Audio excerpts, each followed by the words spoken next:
NA71 TV সত্যের সন্ধানে প্রতিদিন।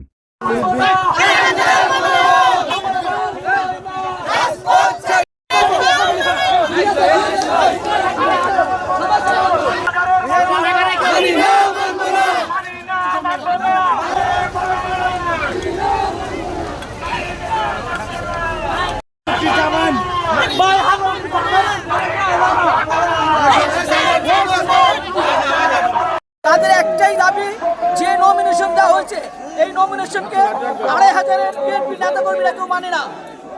তারা এই যে নমিনেশন দেওয়া হয়েছে এটাকে পরিবর্তন করে ২,৫০০-এর ৭.৫ লাখ মানুষের প্রিয় নেতা মাহমুদুর রহমান সুমন সাহেব, তারপর কেন্দ্রীয় মহিলা দলের বিপ্লবী সাংগঠনিক সম্পাদক সাবেক এমপি আতাউর রহমান আঙ্গুর সহ ১৫ অঙ্গরাজ্যের বিএনপির সভাপতি জানুর ইসলাম নুরুভাই সবাই ঐক্যবদ্ধভাবে এই নমিনেশনকে প্রত্যাখ্যান করেছে।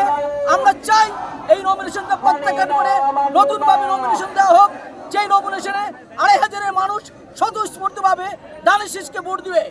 সংগ্রামী ভাইয়ের আজকে আমরা এখানে একত্রিত হয়েছে। আরেকটা কথা বলতে চাই, শুধু প্রতীক দিলেই নির্বাচনে বিজয়ী হওয়া যায় না, প্রার্থী এবং প্রতীক দুইটাই গুরুত্বপূর্ণ।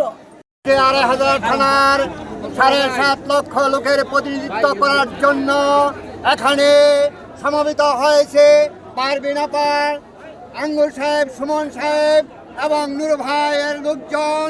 আপনারা দেখছেন কাফনের কাপড় পরে ২,৫০০ থানার লোকজন একত্রিত হয়েছে। তাদের একমাত্র দাবি ২,৫০০ থানায় যে নমিনেশন দেওয়া হয়েছে সেটাকে প্রত্যাখ্যান করে নতুনভাবে ২,৫০০ থানার জনপ্রিয় নেতাদেরকে নমিনেশন দিতে হবে। এই দাবি রেখেই আমরা আজকে সমবেত হয়েছি। আমরা আশা করব বিএনপির নীতি নির্ধারকরা আমাদের এই নমিনেশন ২,৫০০ থানার নমিনেশনকে বিবেচনা করে আমাদের ২,৫০০ থানার ৭.৫ লক্ষ লোকের মনের মতো করে একজন নমিনেশনকে দিবেন, এই প্রত্যাশা ব্যক্ত করে আমি আমার বক্তব্য শেষ করছি। আল্লাহ।